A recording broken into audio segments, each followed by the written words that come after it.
Hello बच्चों, आज हम सीखेंगे चिन्हों का गुणा एवं जोड़ घटाव के नियम। ठीक है बच्चों, आइए समझ लेते हैं। पहले जोड़ घटाव के नियम समझ लेते हैं चिन्हों का। अगर प्लस और माइनस, जब भी एक संख्या प्लस में हो और एक संख्या माइनस में है तो घटाव होगा। ठीक है बच्चों, चिन्ह किस में लगेगा? जैसे प्लस और माइनस में घटाव होगा, लेकिन चिन्ह किसका लगेगा? अगर प्लस वाला अंक बड़ा रहेगा तो आंसर प्लस में आएगा, माइनस वाला अंक बड़ा रहेगा तो आंसर माइनस में आएगा। ठीक है बच्चों, माइनस और प्लस यानी कि फिर अलग अलग संख्याओं में है, चिन्हों में है संख्या, यानी कि एक संख्या माइनस में और एक संख्या प्लस में, तभी क्या हो गया बेटा? घटाव होगा। अब यहाँ पे चिन्ह किसका लगेगा? माइनस वाला अंक बड़ा रहेगा तो आंसर माइनस में आएगा, प्लस वाला अंक बड़ा रहेगा तो आंसर प्लस में आएगा। जब दो चिन्ह जैसे प्लस प्लस दोनों एक जैसे सेम सेम चिन्ह में हो, जैसे प्लस प्लस हो तो जोड़ होगा, लेकिन चिन्ह किसका लगेगा? प्लस का।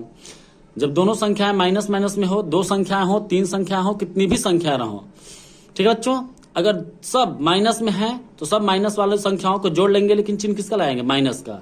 उसी तरह प्लस वालों को समझ लीजिए, कितनी भी संख्याएं प्लस की हो, सारे प्लस वाली संख्याओं को जोड़ेंगे, लेकिन चिन्ह किसका लगेगा? प्लस का। ठीक है बच्चों, गुणा का नियम समझ लीजिए। जब भी हम प्लस और माइनस का आपस में गुणा कराएंगे तो क्या मिलेगा? माइनस। माइनस का गुणा हम प्लस में कराएंगे तभी क्या मिलेगा? माइनस। सेम चिन्हों का गुणा होता है प्लस मिलता है, जैसे प्लस प्लस का गुणा कराएंगे तो प्लस, माइनस का गुणा माइनस से कराएंगे तो प्लस, यानी कि एक जैसे चिन्हों का गुणा होगा तो प्लस, अलग अलग चिन्हों का गुणा होगा तो माइनस। ठीक है बच्चों, आइए समझ लेते हैं। क्वेश्चन देखते हैं।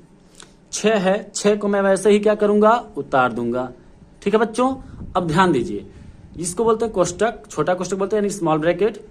बाहर वाले चिन्ह का अंदर वाले चिन्ह के साथ गुणा होता है। जब भी कोष्टक तोड़ना होता है तो बाहर वाले चिन्ह का अंदर वाले चिन्ह के साथ क्या होता है? गुणा। प्लस माइनस, तो प्लस माइनस क्या होता है बेटा? माइनस।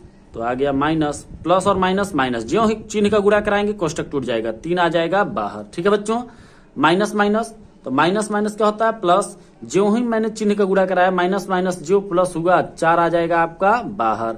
आई माइनस का 2 कोष्टक में ही है, बाहर है, तो माइनस का 2 ऐसे ही उतार देंगे। ठीक है बच्चों, इतनी बात समझ में आ गई। चलिए आइए अब चेक करते हैं कौन कौन सी संख्याएं प्लस में है। 6 के आगे कोई संख्या नहीं थी, किसमें है? प्लस में। 3 किसमें है? माइनस में। 4 किसमें है? प्लस में। और 2 किसमें है? माइनस में। तो मैं क्या करूंगा, पहले आप सब लोगों को यही करना चाहिए कि जो संख्याएं प्लस प्लस में है, यानी कि 6 और 4 दोनों प्लस में है, तो इनको एक साथ जोड़ लीजिए। जब प्लस प्लस वाले जोड़ते हैं तो चिन्ह किसका लगता है? प्लस का। तो 6 और 4 दोनों प्लस में जोड़ लीजिए, 6 4 10 प्लस का। यहाँ पे प्लस लिख देते हैं लेकिन छिपा है, मैं इसको मिटा सकता हूँ। ठीक है बच्चों, यहाँ पे प्लस लिखा नहीं जाता है, छिपा है, यानी कि संख्या किसमें आनी जाएगी? प्लस में। अब है किसमें है? माइनस में, और ये भी किसमें है? माइनस में। तो दोनों माइनस माइनस वाली संख्या क्या हो जाएंगी? जुड़ जाएंगी, लेकिन चिन्ह किसका लगेगा? माइनस का। माइनस माइनस वाली संख्याएं जुड़ेंगी, लेकिन चिन्ह किसका लगेगा? माइनस का। तो 3 2 5। ठीक है बच्चों, 3 और 2 5 हुआ, और दोनों माइनस माइनस वाली संख्या है, इसलिए चिन्ह किसका लगेगा? माइनस का। तो संख्याएं आपस में जुड़ती हैं, बस चिन्ह किसका लगेगा? माइनस का। माइनस माइनस वाली संख्याएं जुड़ गई, लेकिन चिन्ह किसका लगेगा? माइनस का। प्लस प्लस वाली संख्याएं जुड़ गई, लेकिन चिन्ह किसका लगा? प्लस का। है प्लस लगाने, लेकिन प्लस छिपा है, यानी कि प्लस में है। अब लास्ट में आता है एक संख्या प्लस में और एक संख्या माइनस में। तो जब एक संख्या प्लस में एक संख्या माइनस में, तो क्या होगा बेटा? घटाव। आंसर किस में आएगा? प्लस में कि माइनस में? आइए समझ लेते हैं। प्लस वाला अंक बड़ा है, माइनस वाला अंक छोटा है, तो मैंने क्या बोला? अगर प्लस वाला अंक बड़ा है तो आंसर प्लस में आएगा, माइनस वाला अंक बड़ा है तो आंसर माइनस में। लेकिन दो चिन्ह जब अलग अलग चिन्हों में संख्या रहती है तो क्या होगा? घटाव। तो 10 में से 5 जाए 5, प्लस वाला अंक बड़ा, इसलिए आंसर किस में आया? प्लस में। ठीक है बच्चों, यहाँ पे 5 मैं यहाँ से प्लस हटा सकता हूँ, यहाँ पे प्लस छिपा रहता है, जैसे इसका प्लस छिपा है वहां, लेकिन आपको समझाने के लिए मैंने लिख दिया कि आंसर किस में आएगा? प्लस में। ठीक है बच्चों, 4 के आगे कुछ नहीं है तो 4 यानी कि प्लस में है, वैसे उतार दीजिए। कोष्टक तोड़ने के लिए चिन्हों का क्या कराएंगे? गुणा।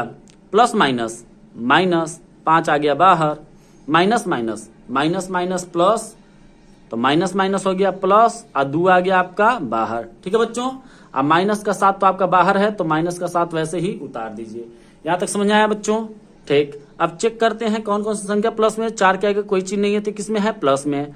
और 2 के आगे क्या दिख रहा है? प्लस, यानी कि 4 और 2 प्लस में है। 5 के आगे आपको माइनस दिख रहा है, यानी कि 5 माइनस में है। 7 के आगे आपको माइनस दिख रहा है, यानी कि 7 भी माइनस में है।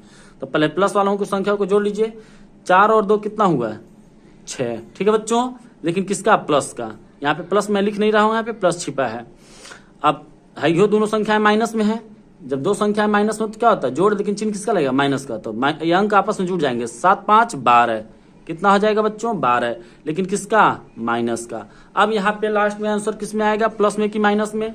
अब जान लीजिए एक संख्या प्लस में और एक संख्या माइनस में, तो क्या होगा, घटाव ही होगा। प्लस माइनस जब भी अलग अलग चिन्हों में संख्याएं रहेंगी तो क्या होगा, घटाव। चिन्ह किसका लगेगा, जिसका अंक बड़ा रहेगा उसका चिन्ह लगेगा। जैसे माइनस वाला अंक बड़ा है यहाँ पे और प्लस वाला अंक छोटा है, तो चिन्ह किस आंसर किस में आएगा, माइनस में। यहाँ पे प्लस वाला अंक बड़ा था, माइनस वाला अंक छोटा था, इसलिए आंसर प्लस में आया। यहाँ पे प्लस वाला अंक छोटा है, माइनस वाला अंक बड़ा है, तो आंसर माइनस में आएगा। लेकिन होगा क्या, घटाओ। जब भी अलग अलग चिन्ह होंगे तो घटाओ। 12 में 6 जाए 6, लेकिन किसका, माइनस का। ये हो गया आपका आंसर। ठीक है बच्चों, ये हो गया आपका आंसर। इसको देखते हैं, माइनस का 5 वैसे ही उतार देंगे। ठीक है बच्चों, तो माइनस का 5 मैंने वैसे उतार दिया। अब कोष्टक तोड़ने के लिए चिन्हों का गुणा कराते हैं। बाहर वाले चिन्ह का अंदर वाले चिन्ह के साथ क्या कराते हैं, गुणा। तो प्लस और माइनस का गुणा होगा तो क्या मिलेगा, माइनस। तो प्लस माइनस माइनस 5 आ जाएगा बाहर। ज्यों ही चिन्ह का गुणा कराएंगे कोष्टक टूट जाएगा। फिर इस कोष्टक को तोड़ना है, तो माइनस माइनस प्लस, तो माइनस माइनस प्लस, तो माइनस माइनस प्लस 4 आ जाएगा बाहर। और 4 प्लस का 6 तो आपका बाहर है, तो प्लस की 6 को कुछ नहीं करेंगे, प्लस 6 वैसे उतार देंगे। ठीक है बच्चों, अब आइए देखते हैं कौन कौन संख्या माइनस में है। 5 के आगे माइनस यानी 5 माइनस में है, 5 के आगे माइनस यानी कि 5 माइनस में है, 4 के आगे प्लस यानी कि 4 प्लस में है, 6 के आगे प्लस यानी कि 6 प्लस में है। ठीक है बच्चों, तो माइनस माइनस वाली संख्या एक साथ जुड़ेगी, माइनस माइनस वाली संख्या एक साथ जुड़ेगी लेकिन चिन्ह माइनस का लगेगा। प्लस प्लस वाली संख्या एक साथ जुड़ेगी लेकिन प्लस चिन्ह प्लस का लगेगा। 5 5 10, लेकिन किसका, माइनस का 10। फिर 6 4 10, लेकिन किसका, प्लस का 10। ठीक है बच्चों, इतनी बात समझ में आ गई। मैंने दोनों 5 5 यानी दोनों माइनस वालों को जोड़ा तो आंसर किसमें आया, माइनस में। और दोनों प्लस प्लस वालों को जोड़ा तो आंसर किसमें आया, प्लस में। यानी कि दो सेम सेम संख्याएं जब भी जुड़ती हैं तो जोड़ ही होगा। जैसे दोनों माइनस में है तो 5 5 10, अंक जुड़ जाते हैं लेकिन चिन्ह किसका लगेगा, माइनस का। ये दोनों प्लस में है तो अंक जुड़ जाएंगे, 6 4 10, लेकिन चिन्ह किसका लगेगा, प्लस का। ठीक है बच्चों, अब एक संख्या माइनस में और एक संख्या प्लस में है। माइनस का ये 10 है और प्लस का 10, दोनों संख्याएं आपस में बराबर हैं। माइनस का 10 भी आपस, माइनस का 10 और प्लस का 10 दोनों आपस में बराबर है, तो क्या होगा, एक संख्या माइनस में और एक संख्या प्लस में, एक संख्या माइनस में और एक संख्या प्लस में, क्या होगा, घटाओ। तो 10 में से 10 जाए 0। ये हो गया आपका आंसर। एक आंसर आपका प्लस में आया है, दूसरा आंसर मैंने आपको माइनस में दिखाया। कैसे, माइनस वाला अंक बड़ा था, घटाव हुआ तो आंसर माइनस में आया। प्लस वाला अंक बड़ा था, आंसर प्लस में आया। ठीक है बच्चों, अब यहाँ पे दोनों संख्याएं बराबर हो गई। यानी एक संख्या दोनों माइनस वालों को जोड़ा तो माइनस का 10 हुआ, दोनों प्लस वालों को जोड़ा तो प्लस का 10 हुआ। 10 में से 10 जाए, जब एक संख्या माइनस में और एक संख्या प्लस में तो क्या होगा बेटा, घटाओ। तो 10 में से 10 जाए 0। ये हो गए आपके आंसर। ठीक है बच्चों, ये जानना बहुत जरूरी होता है। ठीक है बच्चों, ये जोड़ घटाव के नियम चिन्हों का और ये गुणा के नियम। ठीक है बच्चों, इसको आप बखूबी पढ़ लीजिएगा, याद कर लीजिएगा। ठीक है बच्चों, थैंक यू।